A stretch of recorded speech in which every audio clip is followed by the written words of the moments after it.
The race is on, and with F1's second ground effect era done and dusted and the new regulations in 2026 looming into view, we ask how 2022 to 25 will be remembered. Did the rules deliver on their objectives, and what was learned through the 4 years?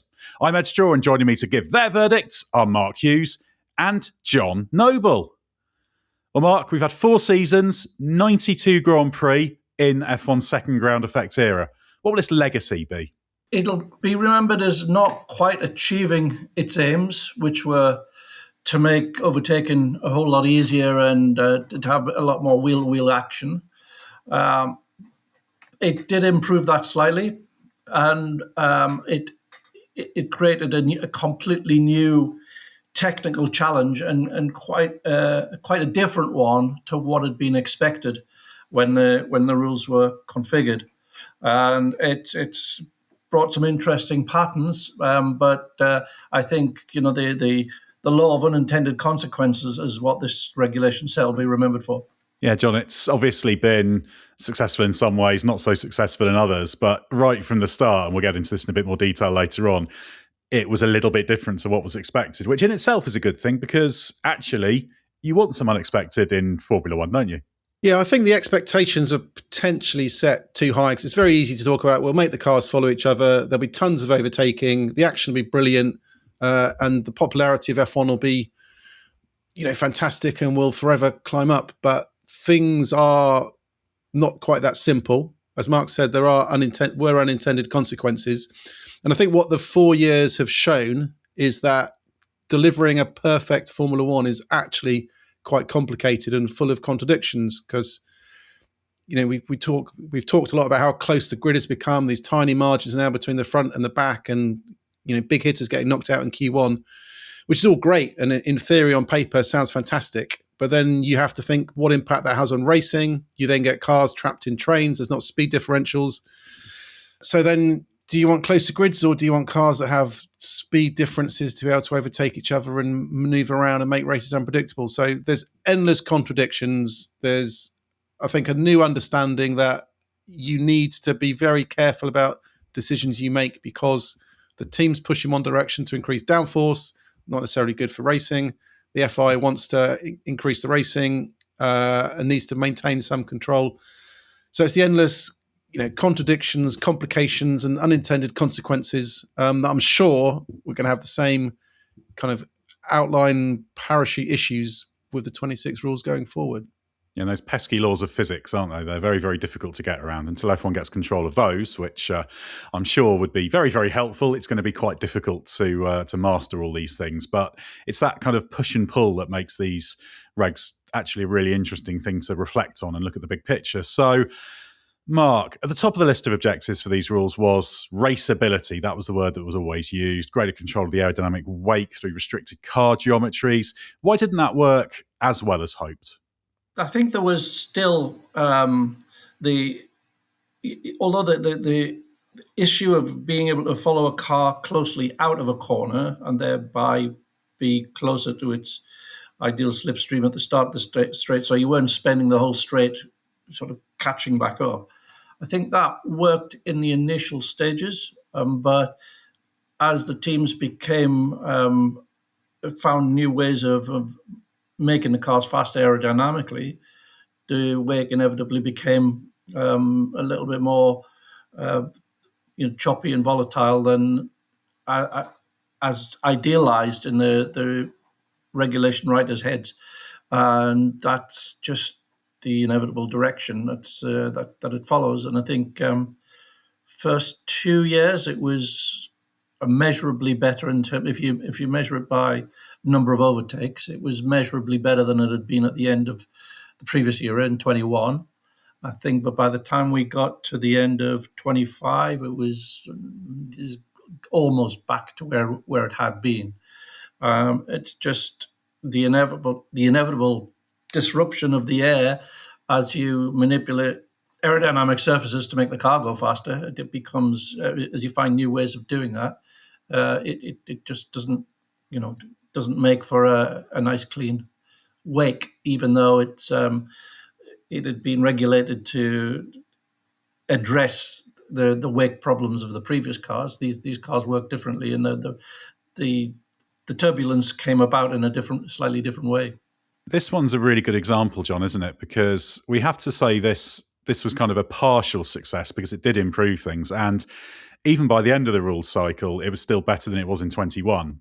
But even though the downforce loss for a following car was reduced, it was still into that zone where it's enough to make getting close and passing incredibly difficult. So it kind of had pushed it back over the threshold, even though it wasn't so far over the threshold. So I think on this, we have to give some credit to the rule makers for what they've done here. I'm also always reminded of that quote that James Allison, the Mercedes technical director, gave when he said it was tilting at windmills to try and do weight control to improve the following. So this was a really ambitious and difficult thing. And they did get to the root causes of some of it and improve things, but then hit more problems, didn't they, that just led to it coming back? Yeah, well, first of all, one of the core problems, and I'm sure we'll dig into it later, is that, the issue of porpoising, and these cars became so ride height sensitive in such a narrow window that then became the kind of driving force for success. So I'm not sure it's been a particularly fun direction for engineers and designers to be focusing on this aspect. But also the complexities of racing. I mean, if you think the key to producing a fantastic Grand Prix is to allow cars to follow close to each other, you're not going to get very far because there are a bunch of factors in play. We've talked about the level of competition, that the closer you make car performance, the less likely there is for the overtaking delta to happen. But you also cannot ignore the role that tyres play in all this, because tyres are actually one of the key factors in the ability to race. If your car's sliding a bit more than the car in front, whether it's 5%, 10%, 20%, that's tyre temperature going in, the tyres fall out the window, you then can't overtake. This became a big factor. You then need tyre offsets. So some of the great battles we saw, and even towards the end of 25, when there wasn't much actual overtaking like for like, but you open the strategies up, people on different tyre compounds, different tyre lives, that's when overtaking happens. So it's kind of it's a holistic picture you need of a Formula One that has certain aero characteristics, certain tyre characteristics, a certain way of going racing, certain strategies that all need to come together in one big element. You can't just say the aero losses were 5% and previously they were 15%, so therefore it's a big success, because you need to put everything into one big box and say these are all the elements that need to work together to make it work. That tyre point, Mark, is a really good one, isn't it? Because Pirelli get a lot of stick, and you can say some of that's deserved, but also in terms of the challenge for the tyre supplier, these cars are 800 kilo minimum weight. That's what they got to in 2025. So again, this is another example of what John was talking about. You have different things happening in the regs that are at cross purposes in terms of the objective, because the weight's gone up for, in some areas, very good reasons. Safety measures, the power unit change has led to an increase in weight, but that goes against being able to get the tyres in a better window to actually, because you're just having to make the tyres so robust to haul around these cars as well. So again, that you kind of solve one thing, you adjust one dial, you can't fail to adjust other dials. The issue of weight really goes back to the 2017 regs, and it's continued into this regulation set.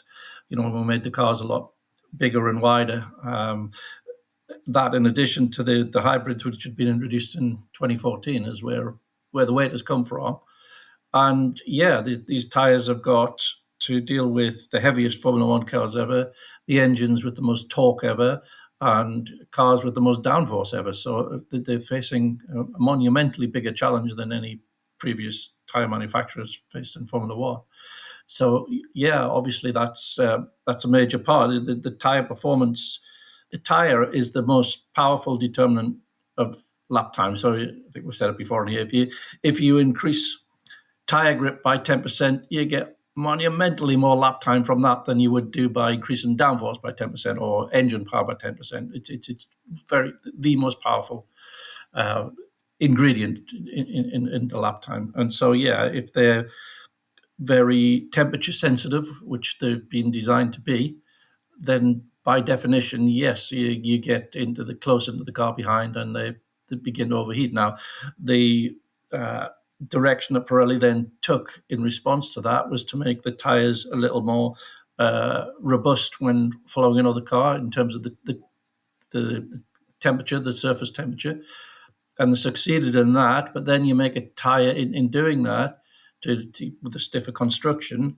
You make a tyre that a front tyre in particular that's very, very difficult to switch on at the beginning of a qualifying lap and affects different cars in different ways. So you then have all sorts of workarounds, engineering workarounds for the race team trying to get around that problem. And that invariably impacts for further down the road. It will always create a problem somewhere else. Solving one problem will inevitably, just bring out a different manifestation of it somewhere else. So, yeah, I mean, I don't think the answer lies in the tyres. I think the answer lies in forming a better question. And I don't think that expecting multiple overtakes in a downforce formula is feasible. If you've got downforce on the car, it's by definition not an overtaking formula. And I don't know why there's this manic repeated attempts at trying to create this sort of fairy tale. If you want lots of overtakes, you have to strip all the downforce of all the cars. And then by definition, Formula One is not the number one category anymore. So you have to strip it off all the ladder categories. If you wanted to go that way, that you could create that. But I don't think that's what F1 is. I think that's just what it's some fairy tale that we can combine F1 being the ultimate racing car with overtaking fests. It's not; those two things are not compatible, and I think that's at the root of the problem. Yeah, it's not Formula Ford, is it?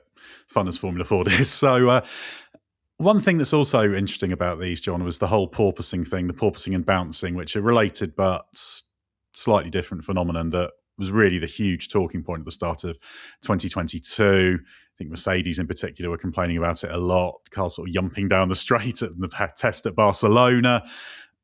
Action was taken to tackle this with the oscillation metrics that were in place, and they adjusted the floor edge height and various little bits of the throat, the diffuser. So they took some action on this, but this really never went away, did it? Because you still had porpoising and bouncing as things you could run into. That was kind of one of your constraints in terms of setup. How far could you push it without running into that? And then also drivers physically, even after it was over the worst of it in 2022, it was still taking a toll on the drivers. Max Verstappen's talked about that. George Russell, loads of drivers have talked about the toll it took on them and their backs in particular.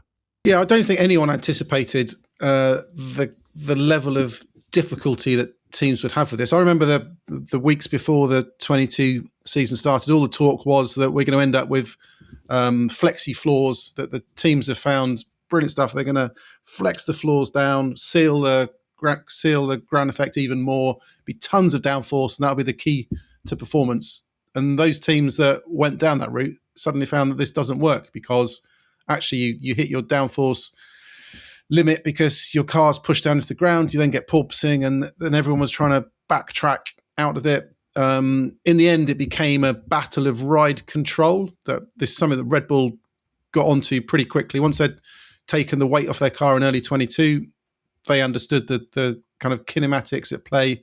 You need to control that rear ride height, keep it as stable as possible to avoid all these variations. McLaren unlocked that secret too, and they're the two teams that dominated this era.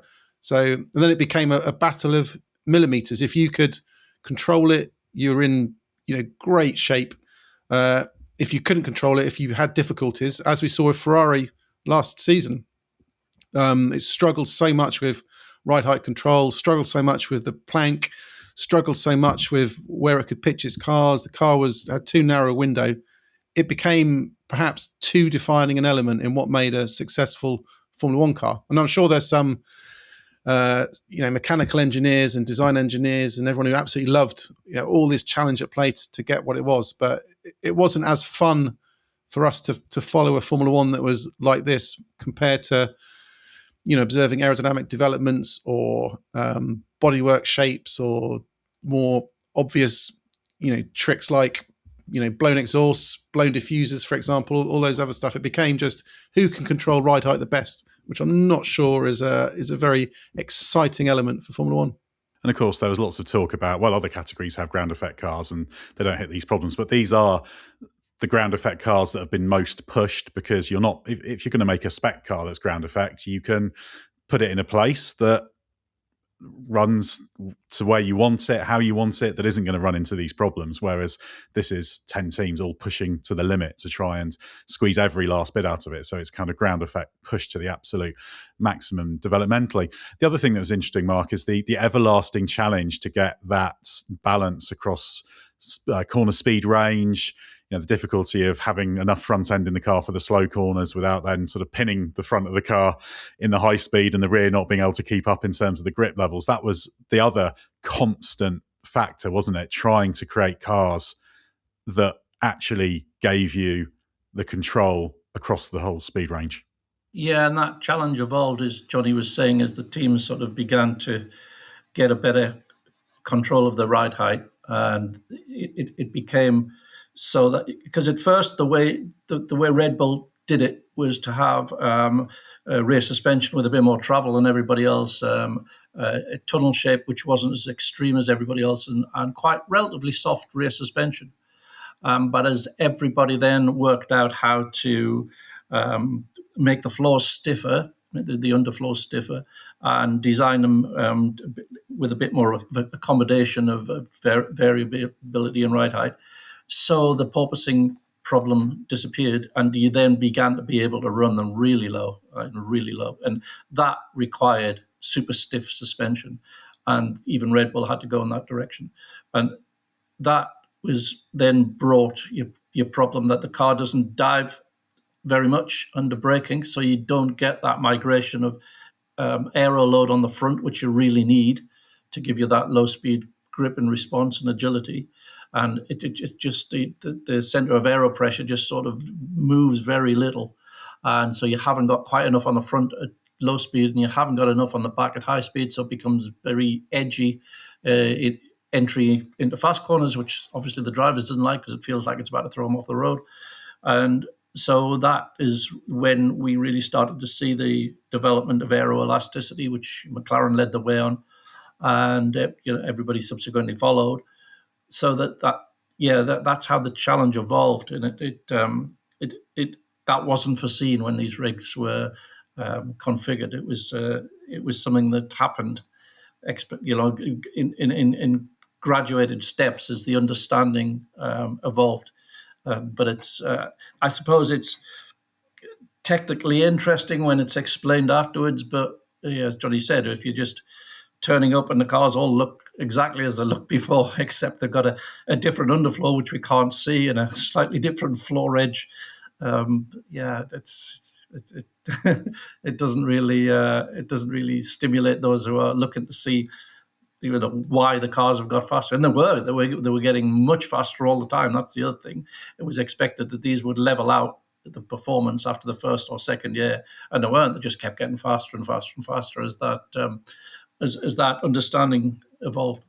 It's great there have been so many unexpected areas technically that have thrown up these challenges, and they've managed to find more and more performance. But yeah, I do agree, the fact that it's so visually difficult to see and impossible to see unless that they really needed a rule when they did the car displays or the upgrades at the start of every weekend. They need to have a little rig that they just lean the cars up, sort of tilt them onto their edge so we can all see what's going on in the underfloor. We only got to see that when occasionally we had cars lifted, etc., which was always very interesting. But obviously the FIA has tried to learn the lessons from this. Next year's cars, they've got the step floor again, so it's a bit more back to where it was before. It's still going to be a floor that works in ground effect, but they're not Venturi tunnel floors. There's a bit more reliance on top body aero as well, and they've tried to make changes to those key areas that were creating the aerodynamic outwash which teams wanted to create, that was making the weight control not so good. So the end plates, the sort of gubbins around the brake duct on the inside of the wheels and the floor edges, they've tried to restrict that a little bit more, and the hope is that will improve the following a little bit next year. So plenty has been learned. Yeah, just on that floor thing, I think that was one of the frustrations in following the sport, was that all these amazing developments were taking place under the car, and we very, very rarely got to see them or understood them. I got taken into by a team boss into his office, behind the engineers thing, and he showed me some CFD kind of pictures and graphics of their floor and what was happening, just to explain kind of the complexities at play. And it was fascinating, just seeing how they're manipulating airflow, you're channeling all these vortices together, you're getting channels, you're manipulating it, you're moving it, you want it to come out in a certain direction. So there were all these brilliant things happening that teams had mastered, had all got on top of, and were driving performance. But it was something that could never be properly explained or appreciated because, team boss was never going to release these images out into the public domain. So a lot of the brilliant efforts that teams have made over the past 4 years we'll never get to kind of appreciate or understand it. Or maybe in 10 years' time, someone will lift a car up and onto a big ramp and we can have a look underneath and they can explain it. Yeah, the technical storytelling is really important. I think it's an area that Formula One as a whole can do a little bit better, but also, yeah, you've got to make sure it's visible, because we know from all the polls that get done, the technical side, even for people who are only interested in the very most basic level of the technical stuff, and none of us are getting into the mathematics and the equations on it, are we? So we're all sort of trying to deal in first principles, etc. Knowing it's there and being able just to get a basic understanding of it is really, really important. Right, let's move on now to something we've touched on a little bit, John, the closeness of competition. That was a stated aim of these regulations, as well as the improving the raceability. So how effective do you think these regs were in terms of making the competition closer?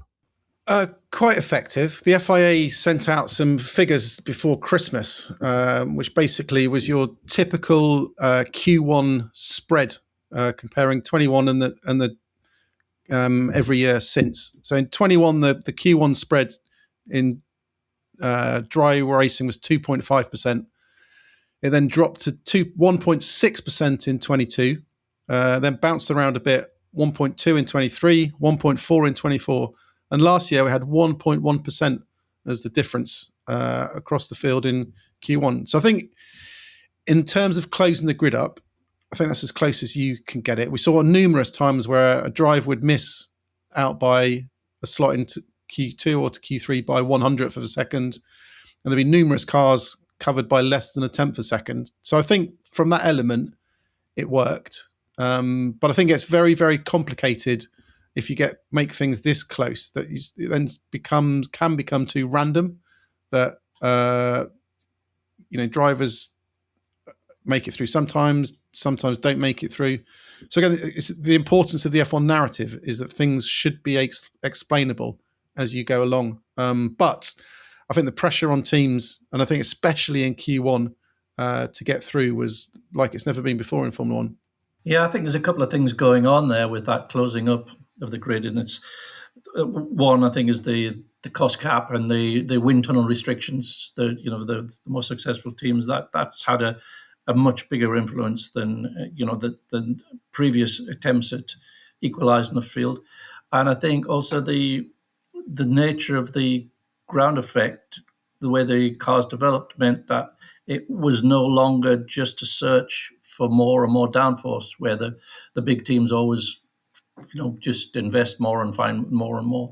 It became a more subtle challenge. It became, as we've discussed, about finding that balancing point of nice usable downforce, and how do you get it so that it's spread across different corner speeds, and how do you make a more whole, a car that's just more adaptable. And that's, I think, a challenge that doesn't just reward the blind chasing of downforce that used to always determine the competitive order in the past. And for all that, John, it's true that it was much, much closer. And the FIA did use that kind of front fastest car to slowest car metric. They cited that when these regs were launched in 2019. So that's a very good measure, and it has worked in that regard. But also you could look at it from the other way, couldn't you? You could say, well, only 4 teams won races in this era. Red Bull and McLaren got all of the championships. We had one of probably the most dominant Formula One season of all time from Red Bull, with Max Verstappen winning, Red Bull winning all but one race in 23 and Max Verstappen walking away with the championship.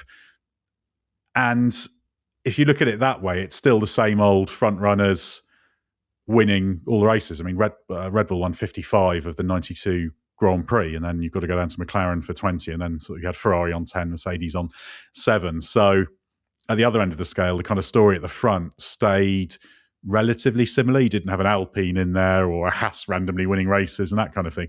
But that was, I guess, always a fairly unrealistic expectation. Yeah, but I think that's true for all racing categories. Even when you have spec formulas, we're looking junior categories, the best teams still come out on top, and there isn't this element where a team will be winning something one weekend and then suddenly they're 15th and 16th for 2 weekends and they bounce back to the front. Consistently over the course of a season, the best teams can still win because they've got the best staff on board, the best brains, they work faster, they adapt quicker. So there's lots of elements at play. So I think that there comes a point where the regulations can only do so much to close the grid up, and it's about giving opportunities for giant killing performances. And generally in Formula One, a giant killing performance based on pure pace terms can be a podium. It's quite rare that back of the grid team is going to, on pure pace, come forward and grab a victory against the might of some big teams. And we had some giant killing podiums this year. You know, Carlos Sainz grabbed those 2 podiums for Williams. Nico Hulkenberg used the wet in Silverstone. Isaac Hadjar in Zandvoort. You still need a bit of luck and opportunity and some big hitters out of the way. But I think you can't have a scenario where every team can win every race, because then you also get to the element where the narrative's gone again, that if anybody can rock up and win a race, then it becomes random and a lottery. And I think one of F1's core strengths is the meritocracy of best driver in best car with best team has to come out on top at the end of it.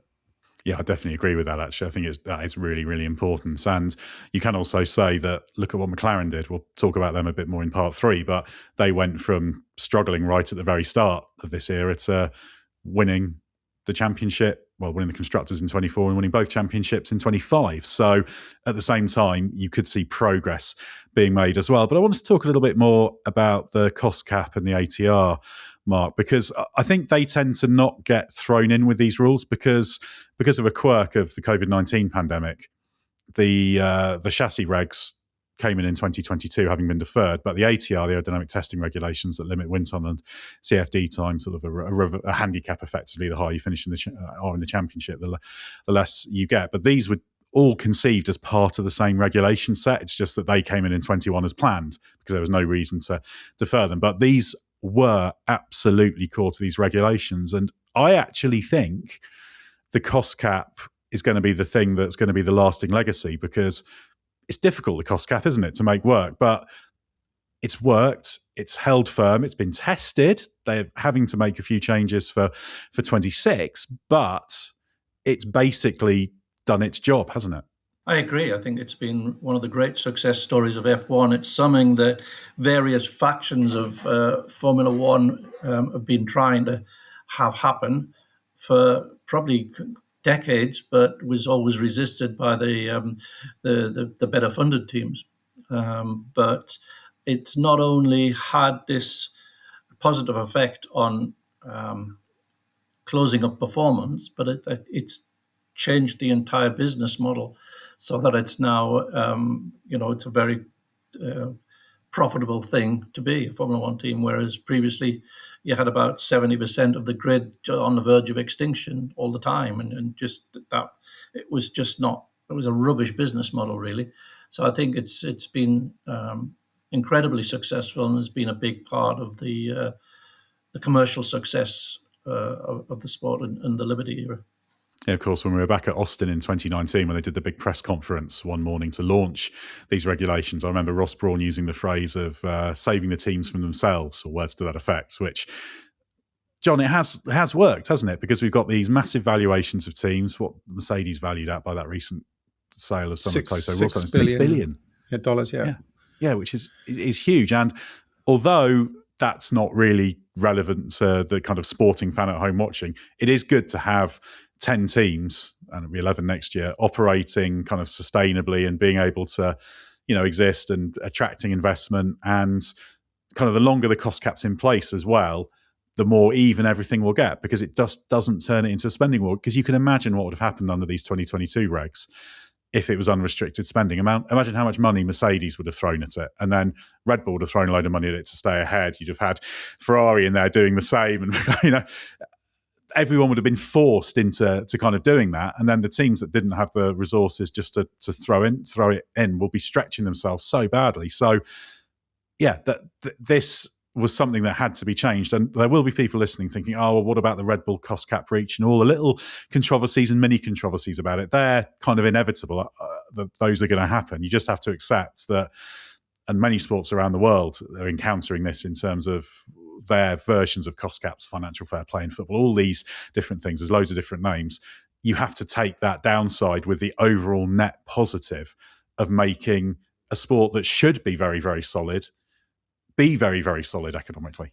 Yeah, I mean, it's caused complexities and expenditure for the FIA in trying to police it because it's hugely complicated. Endless analysis and regulations and pouring through accounts.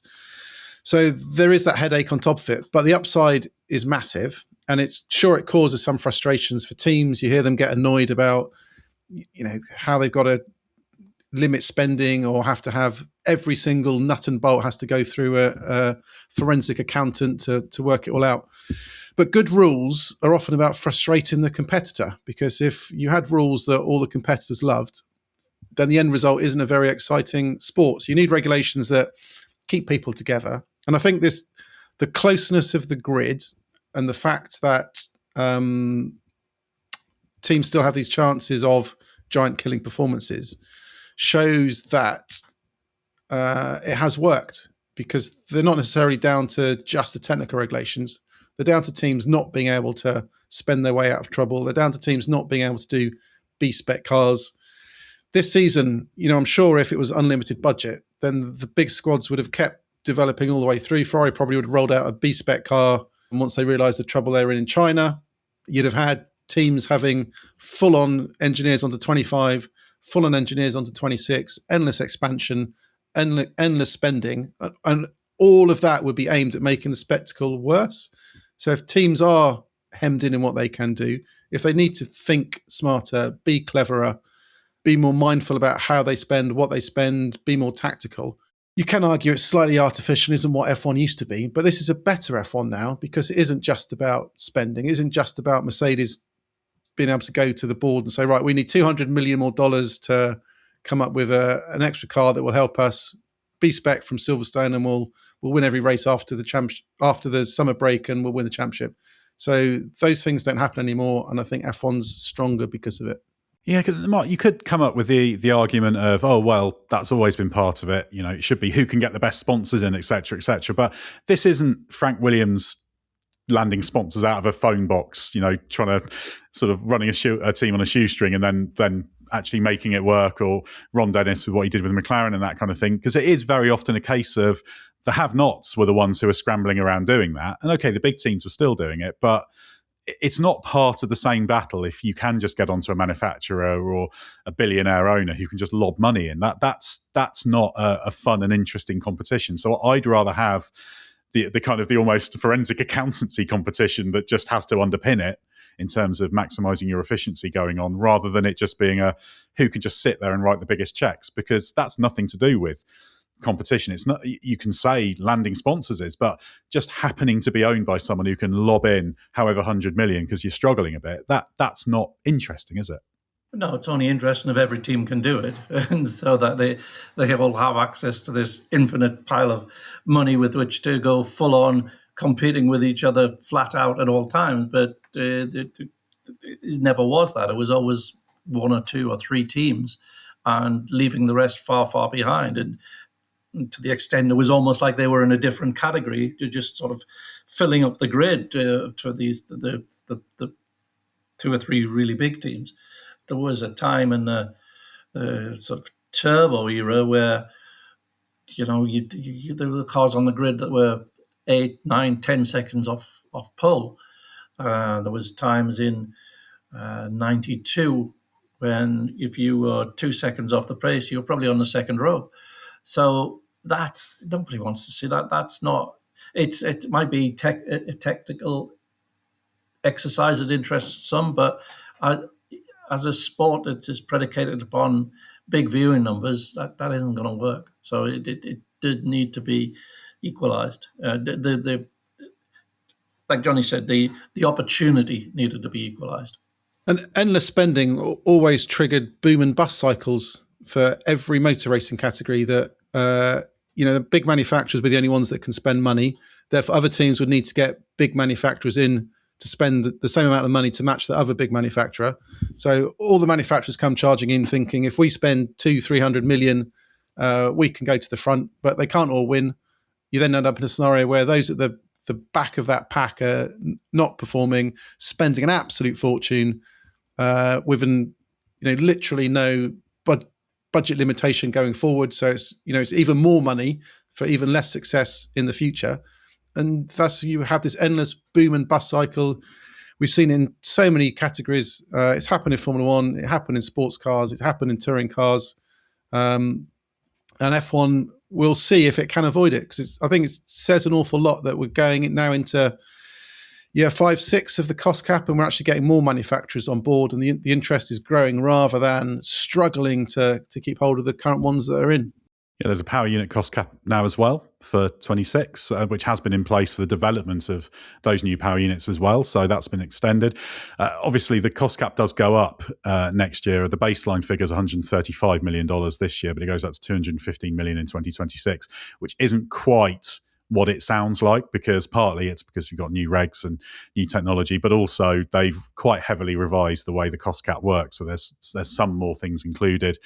There's various kind of adjustment mechanisms that have been sort of patched into the original financial regs that have to be allowed for. And there's some things in amortization and cost depreciation, all these sorts of things that have changed a bit. So it's not quite the hike that it seems, but that's the good thing about the cost cap. It can be adjusted for circumstances and times, etc. So I think that's the thing that in the big picture for Formula One's health has been a real win.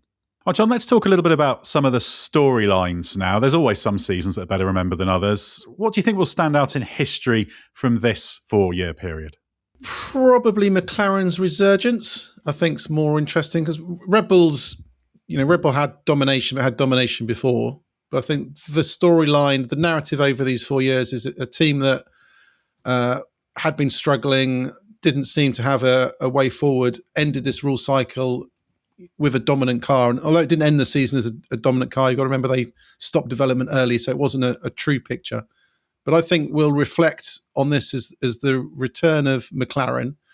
And it'd be interesting to see if this was a return that's defined by this rule set, or it's the start of an era where they maintain themselves at the front of the grid and it's just the beginning of a long journey. I think that's the answer to that we don't have yet. But to me, this rules era will be defined by the McLaren story, I think. Yeah, and Mark, it was never a foregone conclusion that McLaren would come back, would it? Because we're used to McLaren being successful, but this is a different McLaren to the last McLaren that was on top in Formula One.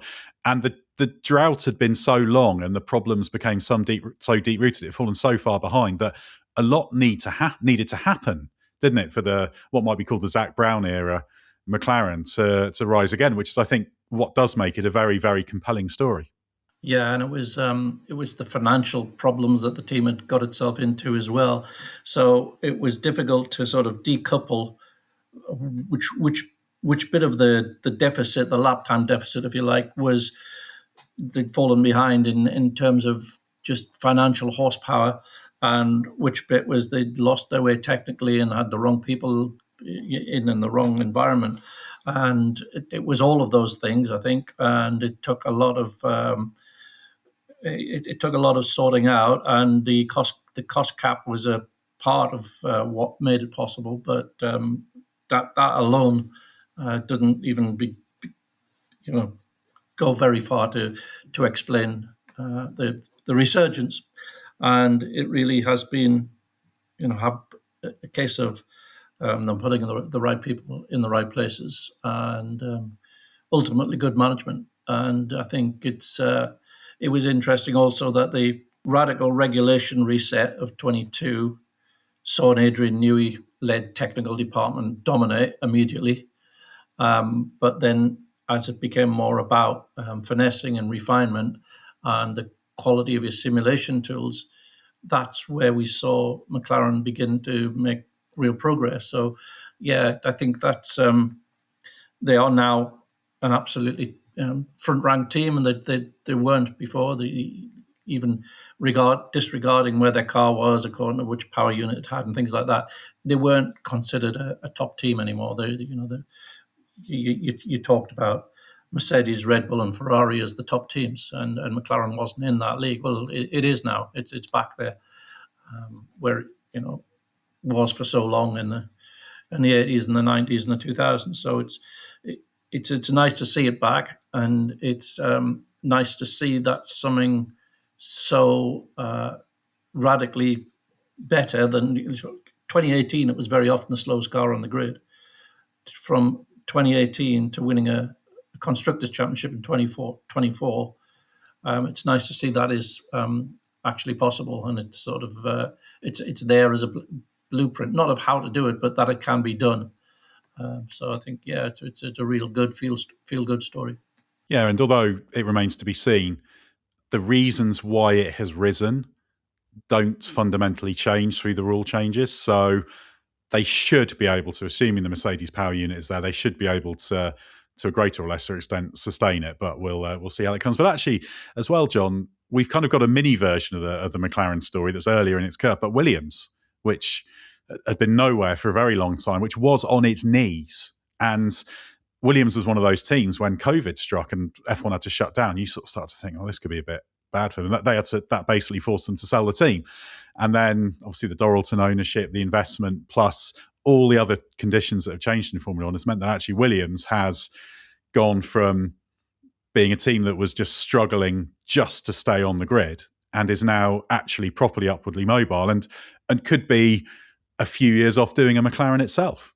Yeah, they're proof of what the cost cap can do and how the cost cap has had an impact in strengthening the entire grid. It's not just about reining back the top teams and stopping them unleashing unlimited spending to push their way to the front. It's about a survival and a long-term future for the teams at the back, because the costs are known and fixed. If investors know that it's going to cost X amount for the next 10 years and that's the limit, that's a quite easy thing to commit to, as opposed to it's going to be X 100 million next year and maybe a bit more. It could double the year after and exponentially go up, and we don't know. So you've now got long-term blueprints. Investors love it. Sponsors love it. On a grid that's got closer with regulations that are working, and you get the processes in play. The cost cap means that the big teams aren't grabbing all the top staff, so they are limited in numbers. They can't just have 1,000 aerodynamicists all lumped together in a massive office working it. It has to get spread out. This means there is a filtering through of good brains across the grid. All the ships rise up. The tide's gone up. All ships are up, and it is making things good. And I think, as we said, Williams was, delivered some of the best giant killing performances of this season. Because I think at the start of the year, when they said we're pulling development of the 25 car, I don't think anyone would have been surprised if they'd ended the year right towards the back. I think, although moving back to the front, the McLaren story is, I agree, a huge one. I think we shouldn't overlook the whole Red Bull story, Mark, because there's so many aspects to it. There's obviously going to be the amazing success of Max Verstappen. People are going to cite the 23 season when Red Bull won all but one race. It's going to be up there with 1988 for team dominance, isn't it? So that'll often be referred to.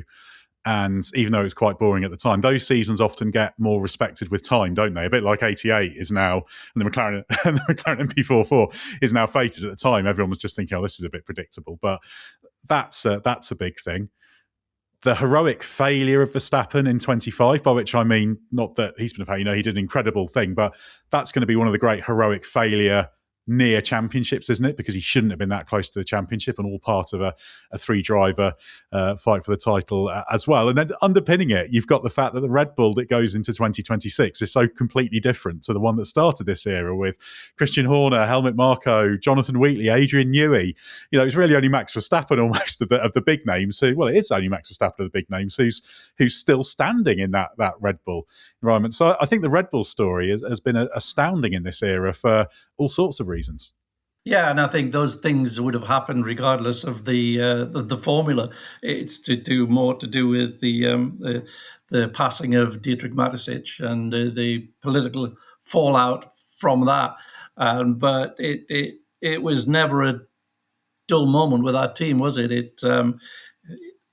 As we said, it came into the new regulation set in way better shape than anybody else in terms of how the technical team had grasped what the challenges were of the new reg set.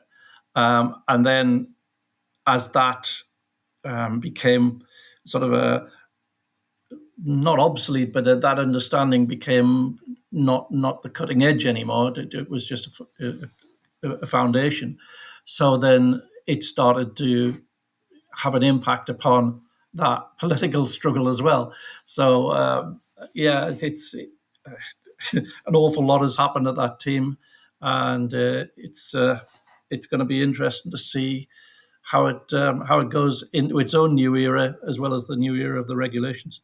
John, how about the transformation of Ferrari, which went into this regs era as a frustrating team that everyone wanted to see succeeding, that always flattered to deceive and ultimately underachieved, and comes out of this rules phase, a team that everybody wants to see succeeding, hasn't quite flattered to deceive generally, and just is sort of stood in the same place. So I guess the Ferrari story doesn't change, even though they did have that near miss on the Constructors' title in 24. Yeah, it is fascinating how kind of both or neither Ferrari nor Mercedes totally nailed these regulations. So I think there was a shift in terms of what made a team strong. And as Mark said, I think your simulation ability now, getting stuff absolutely nailed on back of the factory, making it work on track, understanding developments within the constraints you've got of cost cap, aerodynamic tests and restrictions, the tools you have available to you, the complexities of it as well, because with this rule set and the speeds and where the cars are running in relation to the track, you couldn't simulate things properly in a wind tunnel. So you're very heavily reliant on CFD and your experts back at base. So there are clearly some aspects of this rule set that didn't suit where Ferrari's at, didn't suit what Mercedes, where its core strengths came from, and did perfectly suit where McLaren had evolved itself into what Red Bull was very good at. And I think it will be interesting now that Ferrari, having not made the progress it had hoped to, because this stuff at the start of 22, it looked pretty strong. Before the Red Bull got that weight off the car, they looked as though this could be the springboard to potential championship. It didn't happen, but they never really built on it. They got very lost this season. Committed early for 26, and I know Fred Vasseur keeps telling us that don't believe what drivers say in TV pens, but when drivers keep repeatedly saying the same thing, I tend to think it is true. But Charles Leclerc has said quite a few times now, 26 is now or never for Ferrari, that if it doesn't nail the start of this rule set, then it's very hard to see how it can get back quickly to the front. Yeah, and I think that's what Mercedes and Ferrari each have in common in this regulation set. They each did a very different concept of car. They started off with very different concept and then changed it when the Red Bull concept, it became clear that was the way to go. And it took Mercedes 2 years to do that. It took Ferrari only one. But even into 25, Ferrari was still changing fundamental things about the car rather than refining what was, in hindsight, the correct basic platform.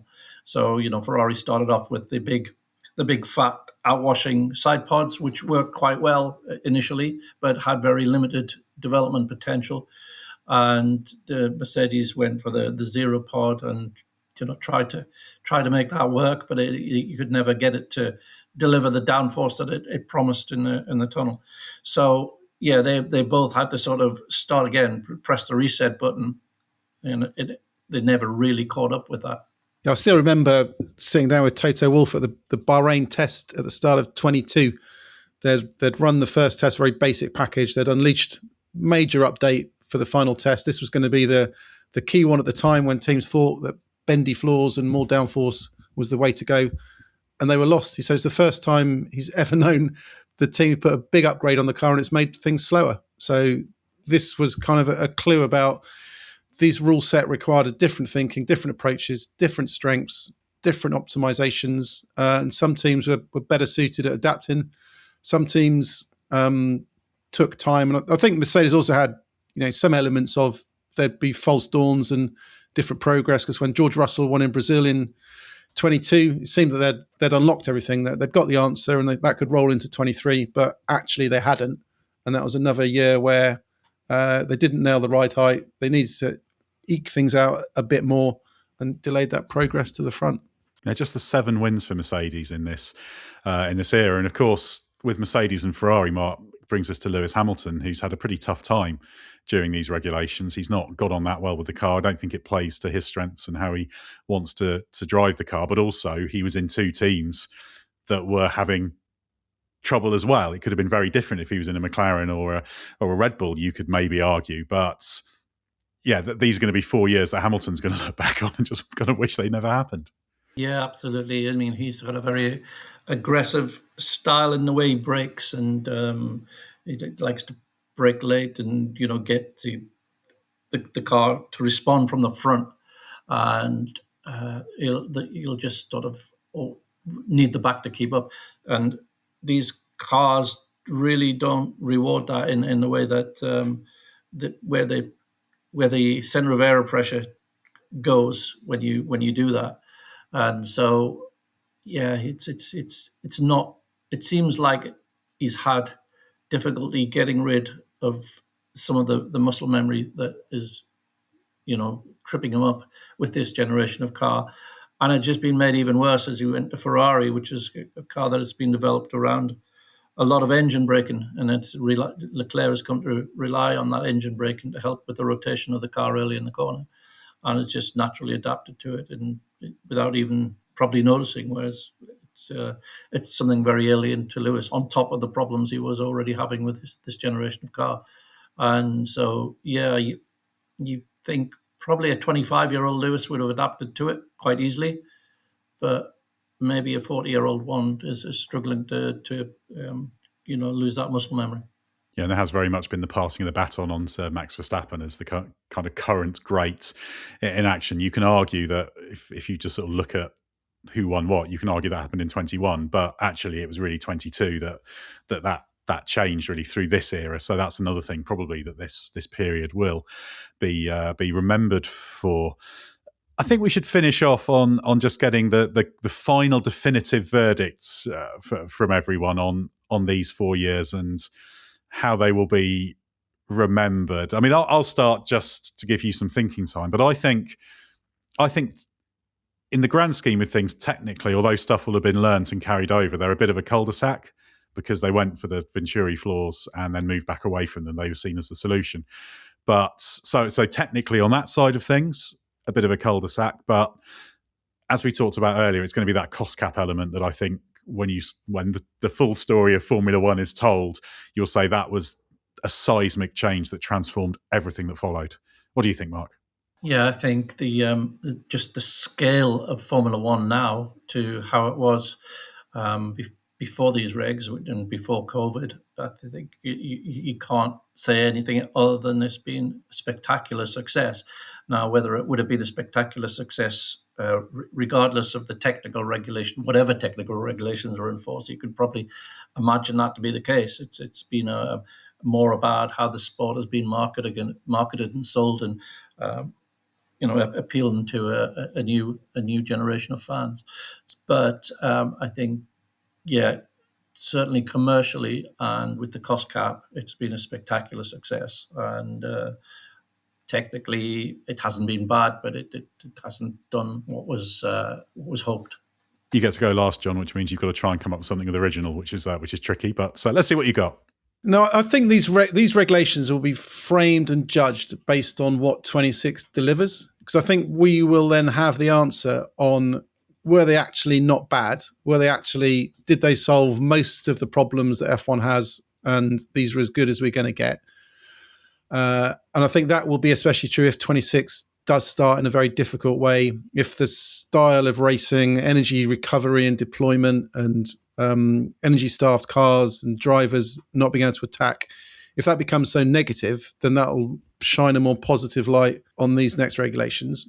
If the cars can follow each other better and we've got different development directions and have learned the lessons from this rule set, then I think this will put some of the errors of this previous generation of cars in context. So I think we need to wait to see how 26 regs pan out before we can judge this. I think, as Mark said, some of it's been an amazing success.